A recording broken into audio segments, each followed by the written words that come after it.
Hello and welcome back to another Dare to Game video. Today we're playing Civilization V, something I've never done on my channel before, but a game that I've got a lot of hours in. And I've also played Civ 6, I never really liked it, and I saw Civ 7's coming out. I don't have an opinion on it yet because I haven't played it, but I've heard some things that I don't love. But that's not why I'm playing Civ 5 today. This has nothing to do with what's trending or whatever. I've been doing a lot of Bannerlord recently, and the only good total conversion mod getting lots of support and is actually released so people can play it right now is, well, there's multiple, but the Game of Thrones one that I've been covering is Realm of Thrones. The one I really want to play is called Kingdoms of Arda. It's a Tolkien conversion mod, and I'm a huge Lord of the Rings fan, so that's the one I want to play, but they haven't released any sort of a playable version or a beta or anything like that, so I gotta get my fix somewhere else. And this weekend, or last Friday I should say, at the time of recording this video, not at the time of upload of course, because it'll probably take me a while to edit this all, I ended up having a 9-hour play session with a bunch of my buddies in Civ 5, and we haven't done that for years. The last time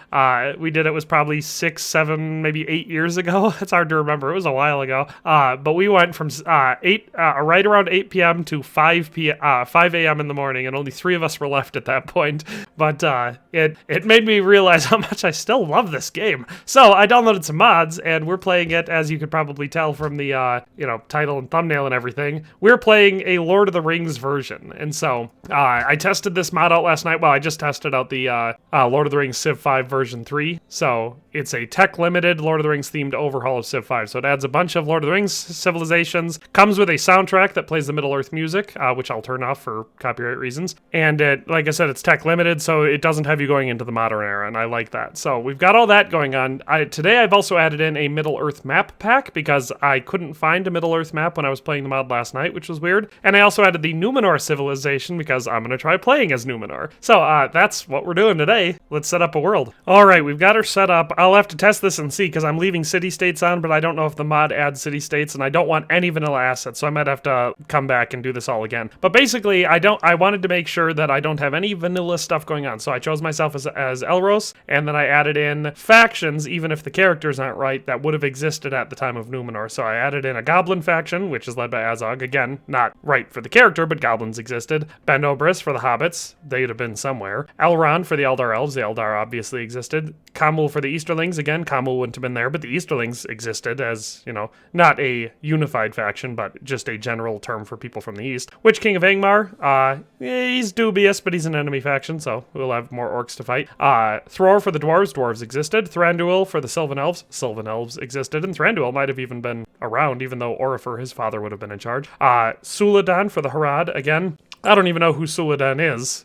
Maybe that's just a movie character or something, but obviously the Haradrim existed, and of course Sauron from Mordor. We've left all of our victory types on. Set max turns to 500. Did a lot of the stuff I like doing for this game. I have it set to Middle-earth large, so large map size. We have her set to normal, Prince difficulty. Quick, starting in the Third Age, and I have the city-states turned down to 10. Like I said, I might have to come back out and turn the city-states off if they're not, lore accurate. So we're going to start the game. So Elros, son of Arundel and Elwing, king of Numenor, belonging to the lineage of the half-elves. You choose to live with the men, becoming the first ruler of the kingdom of Numenor. In fact, after the kidnapping by the sons of Feanor and the fall of Morgoth, Valar asked you and your brother Elrond to choose how to spend the rest of your life, whether as elves or as men. Elrond, who felt more like the Eldar people, decided to live the life of an elf, while you felt more attached to the Edain people and chose to live like a man. As in the blood of you flowed the line of the greatest heroes and leaders of men, was recognized as their king and led the migration of the Edain to Numenor, becoming the first sovereign in the year 32 SE, assuming the name of Tar Miniatur, which means first great sovereign. With the help of the elves of Tol Eressëa, you built the city of Armenelos and built the royal tower. You also cried a seed of the Celeborn tree given by Yavanna, and from this seed the Nimloth tree was born, from which the White Tree of Gondor descended. Can you build a civilization that will stand the test of time? So we get builders and sailors, plus 10% wonder production, minus 33% naval maintenance, navigate in all waters since the first turn. Ooh, that's cool. And we get the Romena seaport as a unique building, which gives us plus 33 naval production, and plus 2 production and gold from water resources, and plus 1 food from sea tiles. Okay, so we're definitely going to want to be a coastal power. And Nimloth says 25% great people rate modifier, a free profit, and monument must be built in all cities. So that's a national wonder. Okay, so this is This sounds fairly overpowered, at least if we've got a lot of sea, but then again, we're playing on a map of Middle-earth, so we'll have to see how this all goes. So let's just begin our journey. Like I said, oh crap, that's right, I'm not gonna know city-states until I find them. Well, we're on the coast, so that's at least good. Let's found our city. We'll set our warrior to explore. So we founded our Menelaus. I moved her down a tile so I wasn't just sitting in tundra, because I might be, I don't know, I might be way down at the bottom of the map. I see some mountains right here. We won't know for a while, will we? I'm getting a bad feeling that I should just save out of here and quit, because it's gonna take me so long to find city-states. I'm just gonna do it. I'm not gonna risk it. I'm gonna exit out. If anybody's played this mod and they know if there are city-states or not, let me know. I really hope that I don't come back in and then suddenly not have a seaside spawn. But anyway, we're gonna exit out and turn the city-states off so I don't have to do it later. And of course, we spawned back in and we're not on the coast. So that is wildly unfortunate and I hate it. So anyway, let's just, I guess I'll have to reload into the game until I get a coastal start. All right, I actually didn't. Just to be safe, I quickly moved a tile down and found the ocean. So that's where we're gonna stay. So for starters, we're gonna just open up with some of the important things that we need for, you know, getting the game going. I'm not gonna talk through this entire playthrough because I'm planning on just doing this in one video, or I guess I'll see how long it goes. But I might edit it into multiple videos, depending on if it takes me several hours to do it. But yeah, I guess I'll just update when interesting things happen. All right, we got our first settler, and we settled our second city just down the coast from us here. Haven't explored a whole lot, but we got our scout going out about that far, and our warrior has turned into a spearman and is this far. We've discovered Mindoluin, which I apparently can't click on and read about it, but at least it's a lore-accurate world, so that's interesting. I'm enjoying it so far. All right, we've constructed the Stone of Eric. The dead awaken, for the hour is come for the Oathbreakers. At the Stone of Eric they shall stand again, and here there is there a horn in the hills ringing. Malbeth the Seer. So we got the Stone of Eric, minus 20% unhappiness from citizens in occupied cities, requires liberty. So that'll be good. Oh, and we explored some more ruins. Everybody else is beginning pantheons, but I haven't yet, so that's unfortunate. And we're losing a bit of money, but we'll make it up. I'm not worried. We're just, you know, expanding our tiny little civ. Hey, we finally got our pantheon, and I like to go with, well, fertility rights usually, but Blessings of Vanna. So we'll get a 10% faster growth rate. All right, we've met our first other civ. We've just run into the Consul Witch King of Angmar. My hour has come. The darkness shall triumph, and victory shall be mine. Nothing will remain but ashes and dust. All shall kneel before. So let's find out where we ran into him. I wonder if one of his units found ours, or if we actually found... All right, here's our spearman. Anything there must have been our archer ran into him. Well, there's our archer. So maybe I just can't see him yet. All right, we've met the hobbits now. So Lord Bandoberus of the Hobbits. Outsider, what brings you to the Shire? So that's interesting. We've run into Angmar and the Shire now. One might think we're in the north. And I'm also starting to worry that this great and mighty powerful ocean that I'm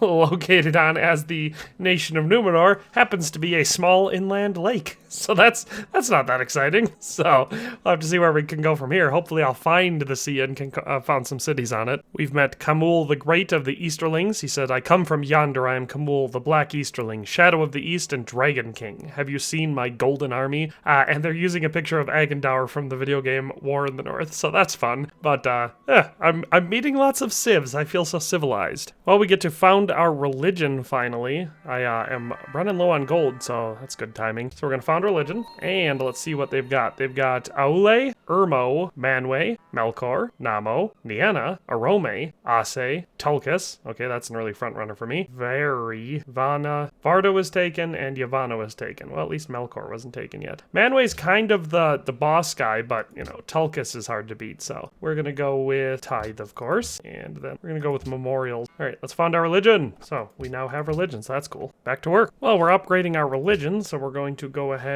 and I would do faster. No, not growth rate. I guess we'll just do peace gardens. We'll give ourselves a happiness boost given that we are suffering from happiness. So we'll do that. And then our second one, I would normally do Design of Iluvatar where we spread faster, but given the size of the map, I'm going to do Voyage of Ariel. So religion spreads to cities 30% farther. So let's enhance our religion and let's keep moving with our civ. All right, we've built the Pillar of Ar-Pharazôn. On the highest hill of the headland above the haven, they had set a great white pillar as a monument. It was crowned with a globe of crystal that took the rays of the sun and the moon, and shone like a bright star that could be seen in clear weather, even on the coasts of Gondor, so far out upon the western sea. Annals of the kings and rulers. So the Pillar of Ar-Pharazôn merchant specialists empire-wide will produce +1 food, making them easier to employ. Sea trade routes with this city produce +3 additional gold for both parties and have double range, +1 trade route slot. 2 free great admirals appear, must be built on the coast. So very interesting. Would be better if I hadn't built it on the Sea of Rune, which is where I've discovered that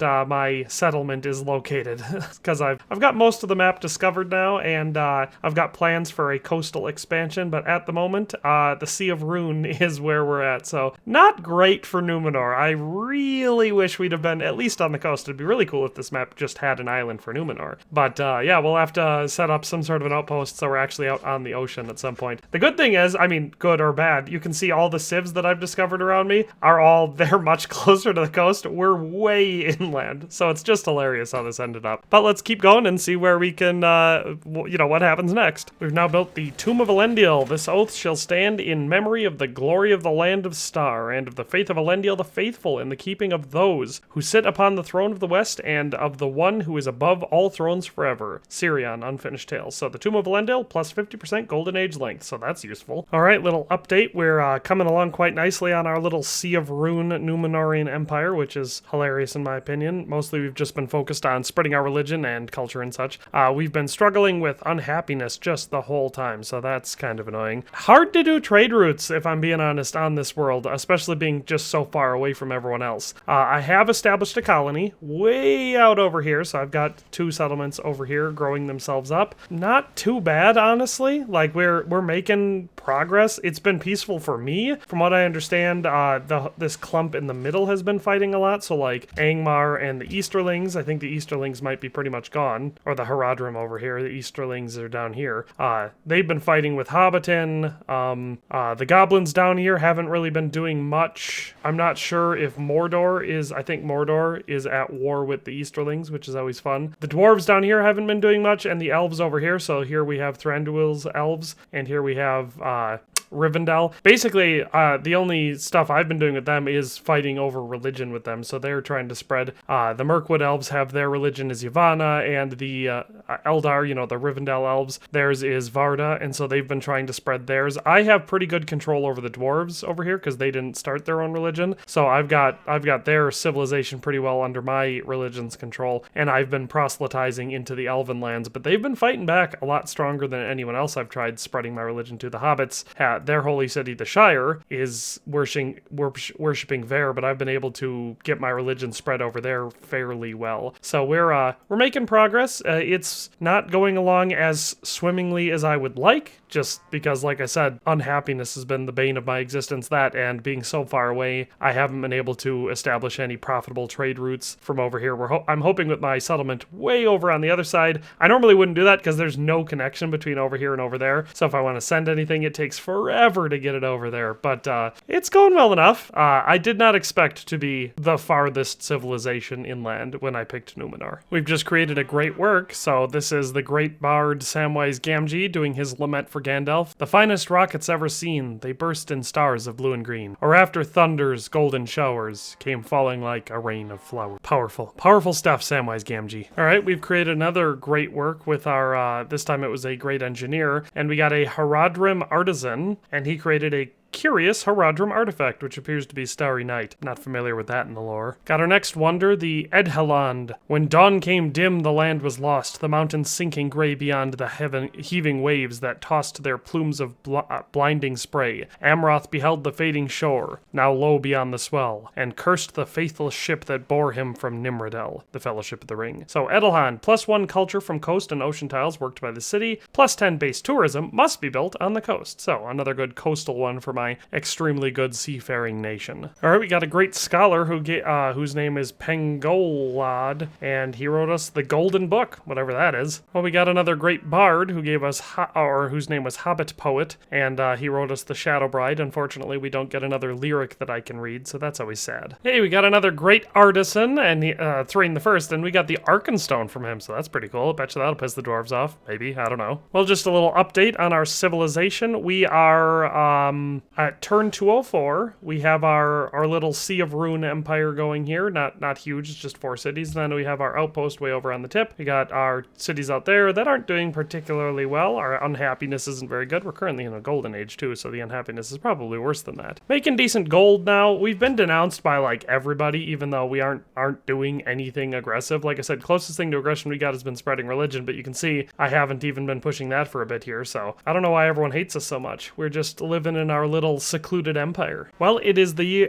turn 235. It's 2360 AD. We have finally... Oh, I was going to say we took care of our unhappiness level, but we just had war declared on us. So Sauron just declared war on us. So we'll have to see if we can't fight him a little bit. I'm not overly worried. He's only got 4 settlements, and we've been expanding and gathering more strategic and luxury resources, which is how we fixed our unhappiness. I realized that the whole Sea of Rune area that I'd been working had very little luxury resources. I basically had 1 gem mine. Once I started strategically picking spots to send my people out specifically for luxury resources, so we got some marble up here. This one we found 3 dye tiles right next to each other. Here we've got some silk right next to each other, got some copper over here. So we've been expanding out specifically in areas. Over here we had some more marble to get luxury resources both for trading and happiness. So that's what we're working on. But we're finally at war. So Mordor has finally attacked us. I'm not going to try conquering them. I don't want the warmonger penalty because I don't want to just be at war with everyone. I'll just send some troops in there, do some killing, see if I can't do that long enough for them to, you know, ask for peace. Because I'm going for a cultural victory if I can. So it's now 236. Our war with Mordor is not really progressing that much because it hasn't been that long. And Thror has declared war on us. So I guess we're going to be going to war with the dwarves. Typical Thror. The thing's doing a weird thing where it's shooting black all over the place. But we got another great scholar. This time it's Meriadoc Brandybuck. He said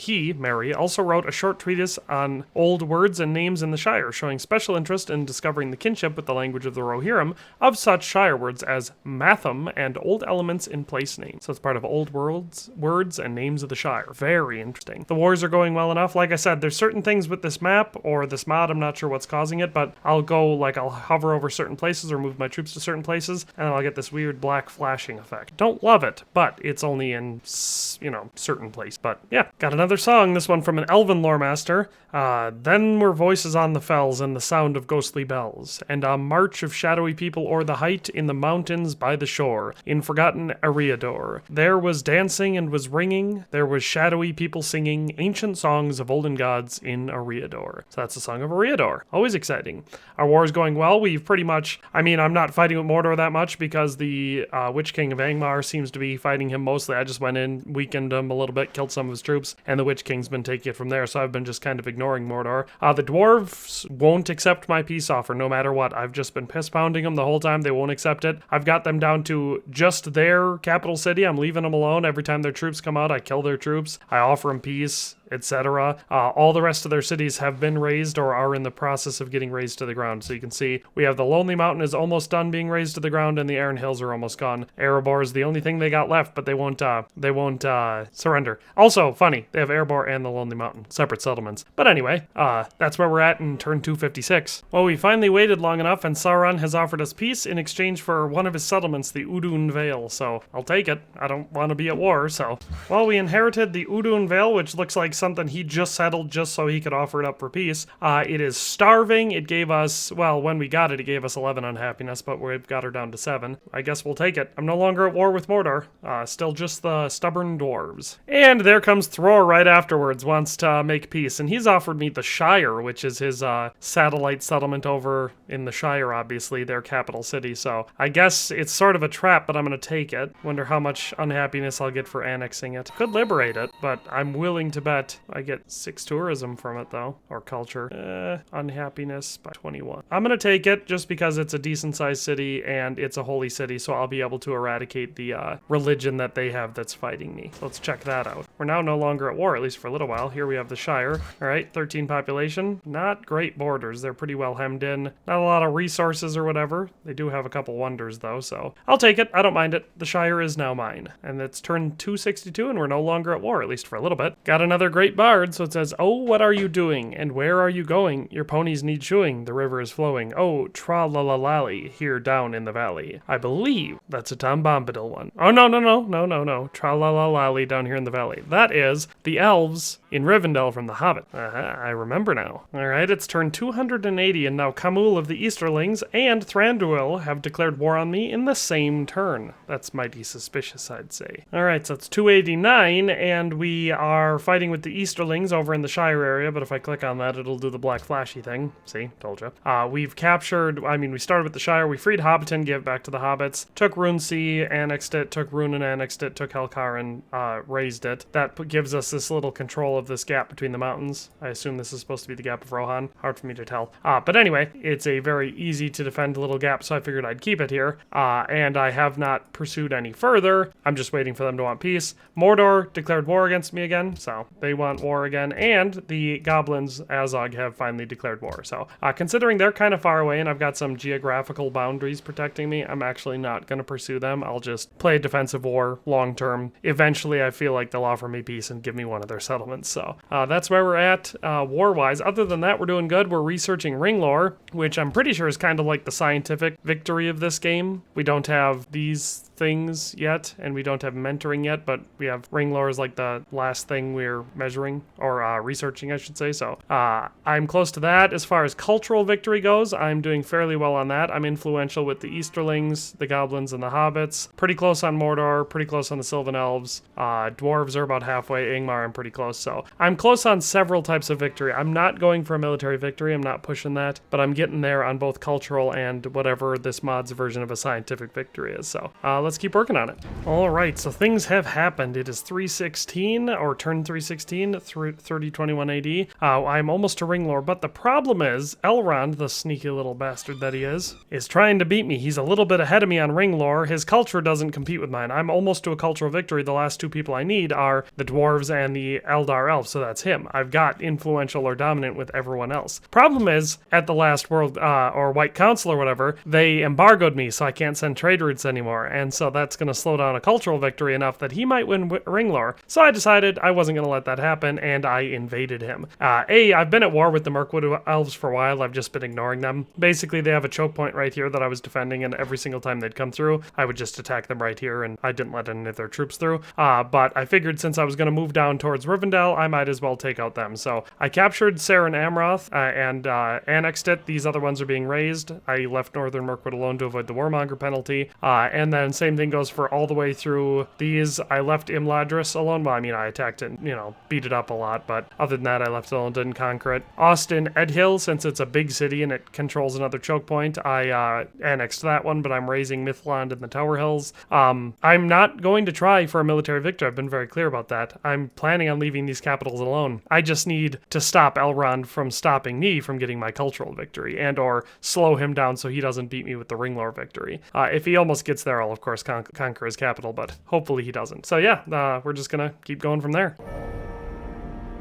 Alright, we just unlocked ring lore. It's our last technology here. Sauron was diminished, but not destroyed. His ring was lost, but not unmade. The Dark Tower was broken, but its foundations were not removed. For they were made with the power of the ring, and while it remains, they will endure. Elrond, the Fellowship of the Ring. So this unlocks the ability to attempt to find and claim the ring. Also unlocks late game policies in the Fellowship and Shadow policy trees. So, we're going to move on towards that. We are now in the War of the Ring era. So, pretty exciting. So now our tree, we have mentoring open as an option. So that's just a repeating tech, so that's just future tech or whatever. In the regular game, that would be, whatever, way over here. But yeah, we'll hit mentoring. Oh, we got another great scholar, Peregrine Took this time. The Third Age came to its end in the War of the Ring, but the Fourth Age was not held to have begun until Master Elrond departed, and the time was come for the dominion of men and the decline of all their all other speaking peoples in Middle-earth. The Tale of Years. Alright, well, we just got a new thing. It says, threat of the One Ring being claimed. At least half the civilizations in the game have researched ring lore, with multiple powers now vying to recover the One Ring. Middle-earth is plunged into the War of the Ring. Worried about the prospect of a new Dark Lord emerging, the free peoples of Middle-earth begin talk of designating one leader as a peacekeeper. The White Council will continue to decide matters as before, but regular sessions will alternate with sessions attempting to choose a peacekeeper, making diplomatic victory possible. So, for this era, it says 4 delegates for the host civilization, 2 delegates for other civilizations, plus 1 delegate per city-state. Okay, so that's not great. That means I need to clinch my my either scientific or cultural victory before that happens, because there's no way I'm going to end up getting the diplomatic victory. There's no city-state, so I can't buy my own votes, and every single thing has been getting voted against me so far. So let's quest for the ring. Or should I vote it down? Oh, no, wait, yeah. That's just like the World's Fair. That's a good thing. So yes, I do want that, because one good thing I have is lots of production capability. So anyway, back to it. Turn 336. I just got the first search for the Gladden Fields. There's a lot of people ahead of me, so not great. It has to be completed in the capital, and my capital doesn't have as high of production as a lot of these other civs, but we'll see what happens. I am still really close with the cultural victory. I'm at 92.3% with the dwarves and 86.2% with the elves, so I do think I will reach a cultural victory before the diplomatic victory, which is 13 turns away, I think, or before the War of the Ring. So we'll have to see, but I think I will. All right, we're getting right down to it. So we have 5 turns until the diplomatic victory happens, and it probably won't be me. That being said, we are at 99% with the dwarves, so one more turn and we should have them, and we are at 92.1% with the Eldar elves. And again, we've backed them into a corner. So I'm really hoping we're going to be able to win. All right, we just got 100%, well, 109% with the dwarves. We're at 93.1 with the Eldar elves, and we got a Numenorian Great Bard. So I just have to negotiate to be able to get through their borders, and I should be able to win. So let's get accept embassy. That'll be our first step. All right, now let's trade for open border. I might have to give them a lot, and they still might not go for it. We'll give them one of each of our resources. I will offer them a city too. Let's give them the Udun Vale. Right? See if we give them another city. How about Saranam? Wow, they are being real picky. They sure don't want me getting in there. Karndun, offer them hire a new. Man, they sure don't let me in there. Okay, well, I guess we're gonna have to try to do it without that. I mean, we'll see what happens. I'll keep it there. Sometimes after, they might offer for open borders just so they can get through. So we'll have to see. I'll keep my bard there in the meantime. All right, we got our second search for Gollum thing. We're seriously behind though. Most of the other people are already on 4A, so I don't think I'm gonna win that way. I got cultural victory is my only hope, so that's a good thing. At least none of the people got enough votes for this. But that being said, Thror is already on the become the ring bearer part, so we better get our cultural victory before he becomes the ring bearer. All right, I think we've almost got it. It's turn 353. We are dominant or influential on everyone except for the Eldar elves. We're 99% influential over them. So I'm thinking one more turn and we should have them. So let's see what happens. Yes, we did. That was close. That was a nail biter right up until the end. First of all, I did not try to go to war with anyone in this. I want to be clear about that. The only person I declared war on was Elrond, and that's after a bunch of provocation. Everyone else declared war on me, and I didn't conquer them. I fought them to a standstill, or I would take cities and raise them and everything, but I always left their capitals intact. I didn't conquer any of them. So I think, considering we went with, let's see what our demographics were. All right, so we were the best in everything but soldiers, which makes sense. Oh, we also weren't the best in approval or literacy, but that checks out. My unhappiness was rather high there at the end. Yeah, number 1 for population, crop yield, manufactured goods, GNP, and land. Yeah, soldiers, I didn't keep a very big standing army. I would only, produce them when I needed them. Approval and literacy. My approval was pretty high for a good chunk there, but then after those last couple wars, it dipped down really low and I couldn't get it back up. Probably because my population just got too high for me to manage it with the luxury resources that I had. Look at that. We achieved a level of Augustus Caesar because our score was, 3,257, so nice and high there. But that's where we're going to leave her off. So that was the full War of the Ring process in Civ 5. Hope you enjoyed this video, or at least from Numenor. This is definitely different from me, and I'm sure this is going to be a huge pain to edit, but I had a lot of fun playing it, and I love the game, so that's all for today. We'll see you next time. Thanks for watching another Dare to Game video. If you liked this video, please leave a like and a comment. If you haven't already, be sure to subscribe to the channel. If you like my content and would like to support this channel, consider becoming a member today for as little as $1.99 a month. It makes a huge difference. But in any case, thanks for watching, and have a nice day. I'll see you next time.